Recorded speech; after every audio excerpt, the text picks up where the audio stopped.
Hello and welcome to an all-new DC cast, Explosionaerts hub for discussing all things DC Comics related, a place to talk about everything happening in Metropolis, Gotham and beyond. I'm your host, Ash Hobley. Joining me today is Dylan Blight.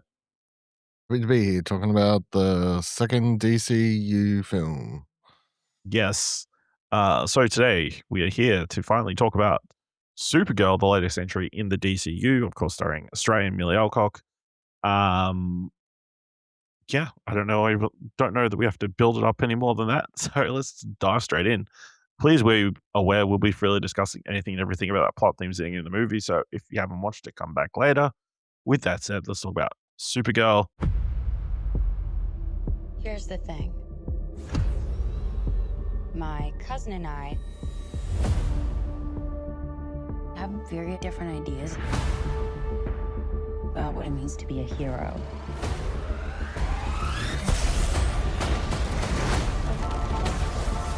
He sees the good in everyone. And I see the truth. The brigands brought destruction to every corner of the universe. The galaxy must be defended.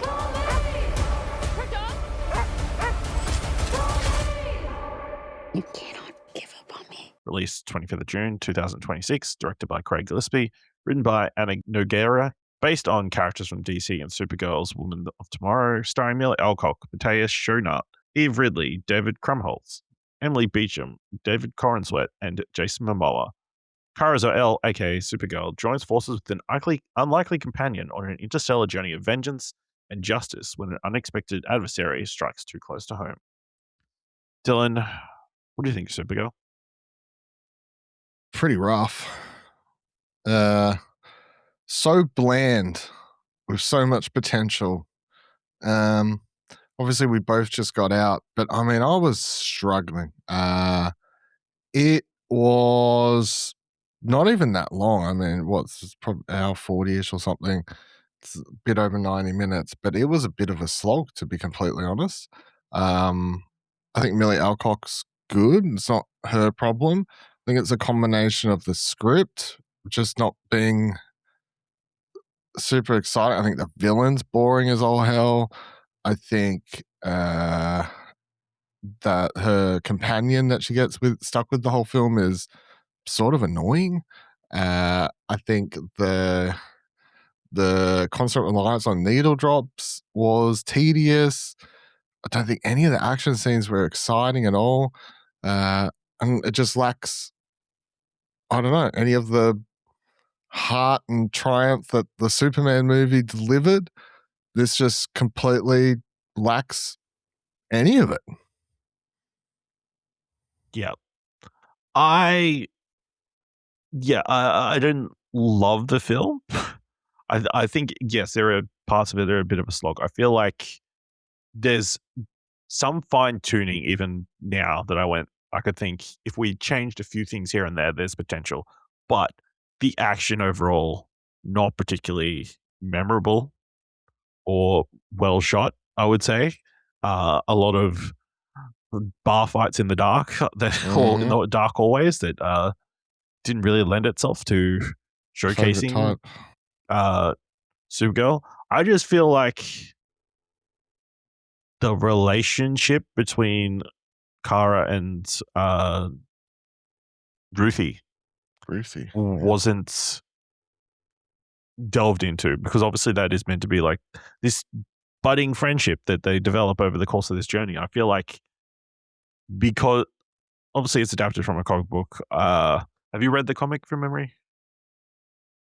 Ages ago, yeah. Yeah, I've read like half maybe before I dropped off for whatever reason. There wasn't the same time crunch in that there is set up in this. And I feel like that is the core issue. I feel like if they had have like given them a little bit more of a span to like track down the bad guy, track down the antidote, then they would have a little bit more time to get to know each other. And then some of the things they say later on have a little bit more weight and meaning behind them. You know, there's like, I don't want to grow up to be like you. And you've known each other for like 24 hours. It's like, It's a bit of a. It doesn't hit the same, you know. And I also feel like Kara being so dead set against Ruthie wanting revenge is just kind of out of nowhere. Mm-hmm. You know, it doesn't really fit the backstory that you kind of explain about her. Like, you explain that her Krypton died, and all her family kind of died of kryptonite poisoning on Argo City and all that stuff. But none of that kind of explains why she's against her getting revenge. You know, Because she has to outside be, of it just she's because she has to be for the superhero. plot. You know, Yeah. But I think Milly Alcock is really good with what she's given the opportunity to do. Like, she lives in her line's really good, and like she feels like Supergirl. Like, there's that presence. She's got the look. She's got a lot working for her. Yeah, it just didn't quite click. I feel like, you know, some little bit cool action sequences, like maybe a little bit more lighting. This could have been something really special, but I think there's enough here that makes me optimistic that we could see more of Kara, and I would be keen to see that, but maybe in different hands would be my only thing. Yeah. Because to be fair to Craig Gillespie, I don't think he hasn't really done like this action heavy effects driven film before. No, so it's like, why Not that I was can this think the of. one? Why was this the one he was given? You know? Yeah, I mean that'll be the question. Yeah,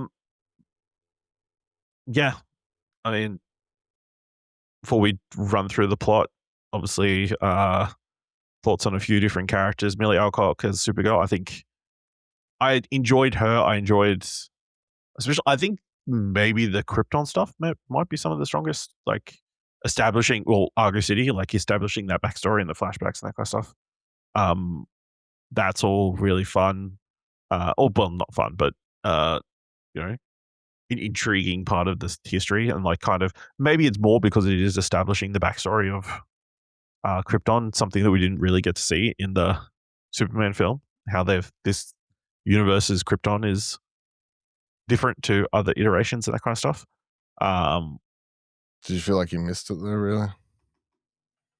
But no, I didn't feel like I Superman. missed it. But obviously, it's interesting because it wasn't in that to get this universe's interpretation. You know, although it's interesting to point out that like Argo City doesn't die at the end. You know, so there's potential there for Brainiac.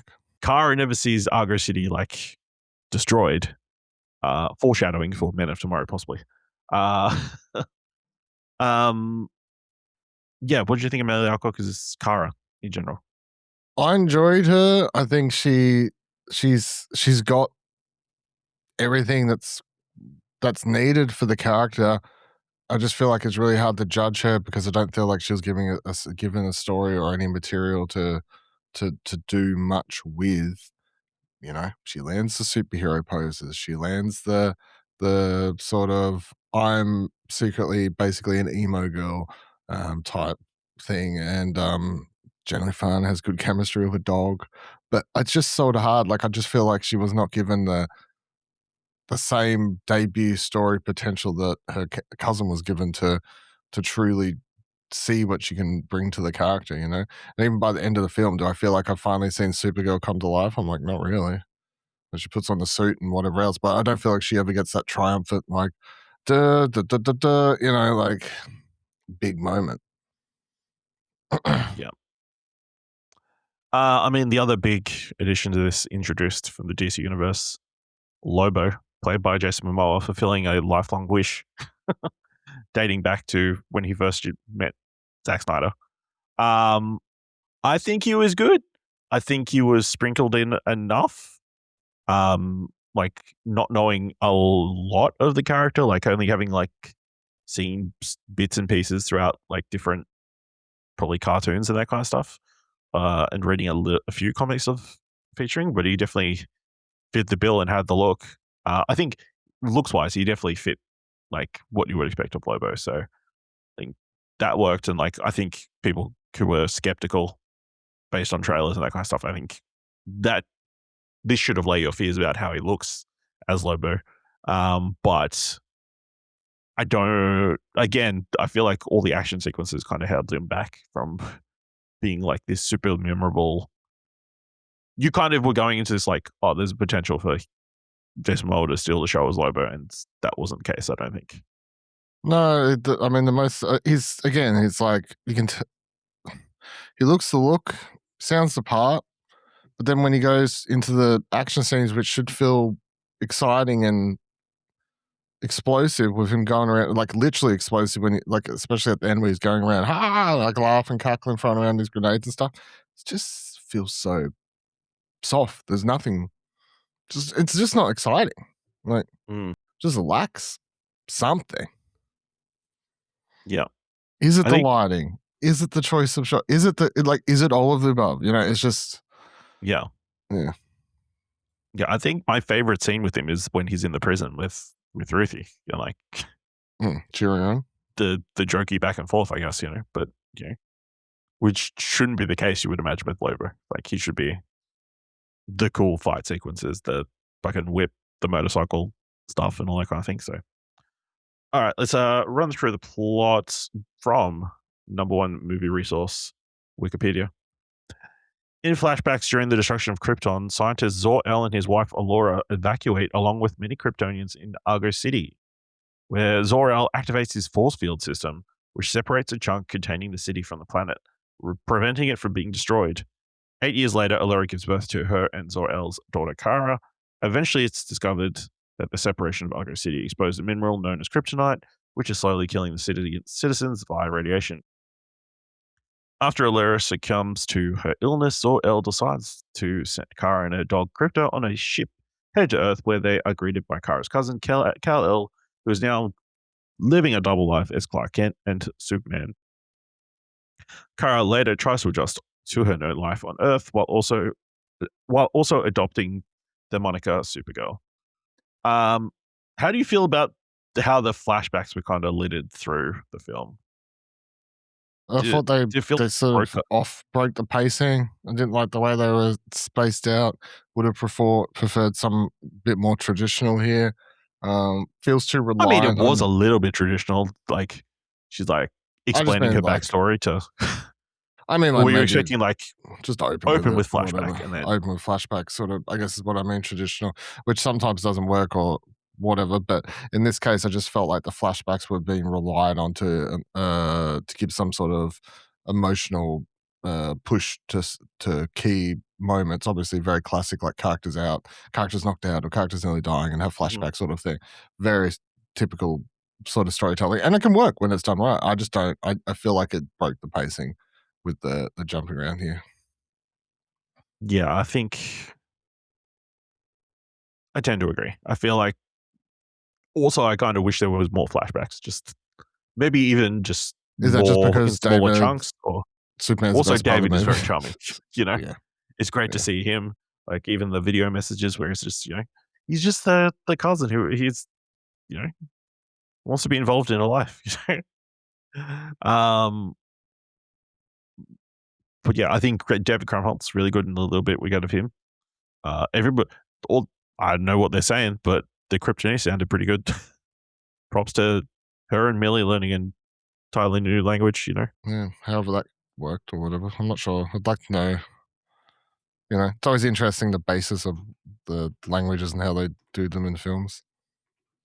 Like someone invented Kryptonian in general. Yeah. Also interesting that they kind of, rather than like clearly they've decided to go the direction where Kara actually is like 8 years younger than Clark. Rather than how it is in she's the comics. Frozen. She's frozen in time, and then she wakes up and expecting a baby cousin, and it's I mean, it's not. This is easier to understand for people. I guess. Yeah, this is a bit more basic and believable, I guess. All right. In present day, Supergirl travels with Krypto to several planets and parties in celebration of her 23rd birthday, while Superman often calls her, expressing concern that she's constantly off-world and unable to settle on Earth. I guess something that I thought about this movie, like, what's the timeline? Like, how long has she been in Earth in comparison to Superman, the film? Because what was it? How long had it been Superman before this? I mean, I don't remember if we ever really got a proper time breakdown how old Superman is. Oh, hold on. I guess you could work it out. She's 23, 8 years. So he'd be 31. Yeah, but 31, then we got the 32. thingy at Is the that start right? of Superman, right? I can't remember. Oh, it Yeah. did. It did, didn't it? It popped up and said it's been X amount of years. 7. This X 7, whatever it is. Yeah. Yeah, maybe 7 years or Yeah. something. So obviously she was here before last movie because Crypto was in that movie. It's just because the only thing that made me think that is because Crypto is so small when they land, and then he is much bigger when obviously Yeah. in Superman in James But Gunn. maybe Superman, the yellow sun I'm grown. got him to grow. Gonna be a big dog. Yeah. You know, all these people upset that Crypto wasn't a big scary wolf dog. Yeah. Potentially grow it to that size. Yeah. Also, Supergirl just drinking anything and everything around the universe. Yeah. Don't know if that's a great habit to get into. During one of her stops, she encounters Ruthie Mary Knoll, the last survivor of a family who was murdered by the brigand Krem of the Yellow Hills. Ruthie requests Supergirl's assistance in her quest of vengeance, but is denied. Krem hijacks Supergirl's ship alongside several brigands and also shoots Crypto with a poisonous dart in the process. Upon learning that Crypto has only 3 days left, Supergirl decides to pursue Krem to retrieve an antidote, while also reluctantly takes on Ruthie as a companion. And why I didn't like this part is just because the idea that she didn't hear them all fucking banging around behind her. Those dudes would not be quiet. They were not quite sneaking. And like they're just like walking on the ship, the heavy armor and whatever. Her super hearing is selective. Seems so. You know, so I mean, to be fair, on a red planet, she would not have super hearing. A planet with a red sun, she would not have super hearing. I don't know if you need super hearing to use. I just assumed they're in this quiet little area. They're all talking behind. I feel like you would know, like even what's it? The floor, they've got rubber soles. Sure. Now you're fucking. They got sneaky stealth shoes and that kind of stuff. I don't know. Also, it's not really established why he killed the family. Like, do you really need a bunch of swords in this universe where they've all got guns and shit? Do they need swords? I don't know. Just like swords. That's fair. Relatable.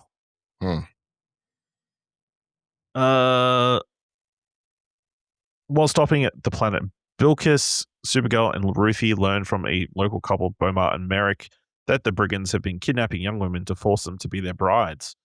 Merrick attempts to drug Supergirl to trade her and Ruthie to the brigands in exchange for their daughter, but Supergirl resists and fights the brigands while assisted by the bounty hunter Lobo, who is targeting the brigands' Lieutenant Drom Braxton. Amidst the battle, Supergirl stops Ruthie from killing Krem, allowing him to escape after killing Bomar and his family. It was a fine action sequence in the dark, you know? It was a fine action sequence in the dark. Yeah, it was. It was a fine action sequence. It would have been nice if you could see a little bit more or like that kind of stuff. But I think there were some okay moments. Like, I think the visual effects of her flying around in general is pretty good in this. Especially in comparison to the 1981 movie. But, just watched, you know, it just shows how far we've come. Or like the first episode, the Smallville episode we saw. So. Yeah, but I mean, let's compare budgets and be like, are we really giving this? Are we going to really compare this to? You know, yeah. We did this recap skips over the whole bus sequence, which I think was actually a lot of fun. Bus sequence was fun. It wasn't. And then I think they could have done a lot more with like the idea of the teleportation stuff. I understand it's like a confined space and that kind of thing, but I think, you know, that was fun. And obviously the eventual setup of her getting the yellow sun powers, I think. The needle drop there, I thought was trash though, to be honest. Just the reliance on. Oh no, it's not about the song. It's just when it just It just doesn't vibe, and like just I Doesn't don't know. fit. The film just felt like it was trying to be too reliant and too cool with these needle drops, and then to justify them, they're like, "But yeah, she loves music because she would listen to it to help zone out the noise on Earth." So the movie has lots of songs. That's the same as Peter Quill. Guardians of the Galaxy. Oh yeah, because the character loves music, so there's lots of music. But it just doesn't. It doesn't even like feel like it's trying to do the Guardians of the Galaxy thing. It just feels like it's just forcing it. I didn't like it. You didn't like it. What was I going to say? Seth Rogen, the voice of the bus driver. I thought it was. I didn't. I missed the whole, listing. I'm like, is that Seth Rogen?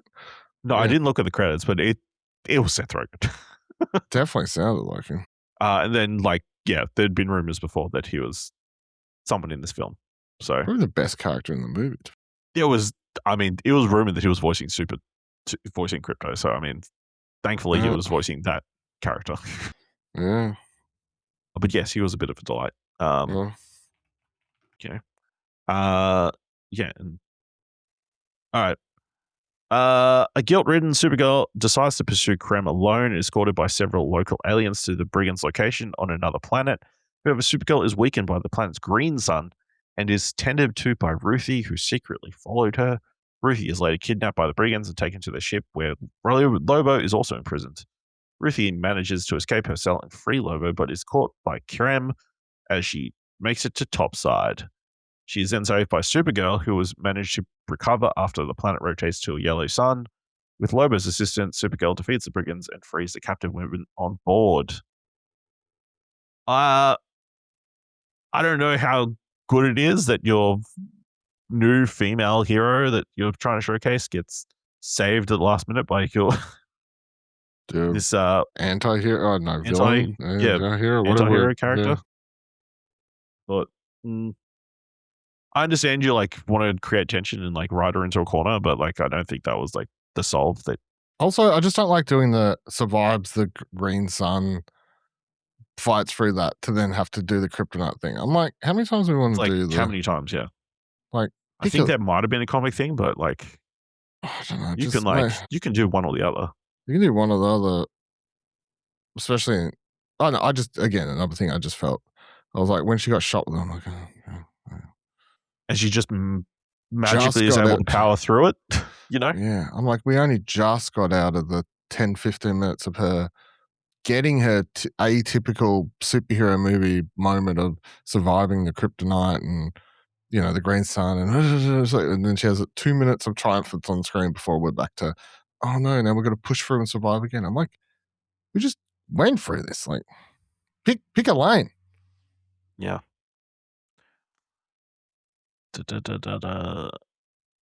She then pleads with Ruthie not to kill Krem, convincing her that it will not ease her pain. As Ruthie walks away, Supergirl picks up her sword and uses it to kill Krem. Mm-hmm. Interesting. I know. In the grand scheme of things, probably not that important, but to set up a Supergirl who is willing to kill, especially when her cousin is the most, hunky-dory, believe the best in people kind of person, I think is interesting. We're going to get people as upset dynamic to set up. Upset about this as they did with Zod. Superman doesn't kill. I don't think there will be, because it's an alien and aliens aren't real people. As white people will tell you. Zod is an alien. Oh, that's true. Like but he's white, so he is human looking, unlike the aliens in this. I'm pretty sure that actor's white. Yeah, he's a Belgian actor. So there you go. The whitest of white. I will say I did like the action sequence. Obviously he's going for a little bit of something with the speed ramping and that kind of stuff. The slow motion quickly fast forwarding to and that kind of stuff, and obviously showcasing Supergirl speed compared to Ruthie and that kind of stuff.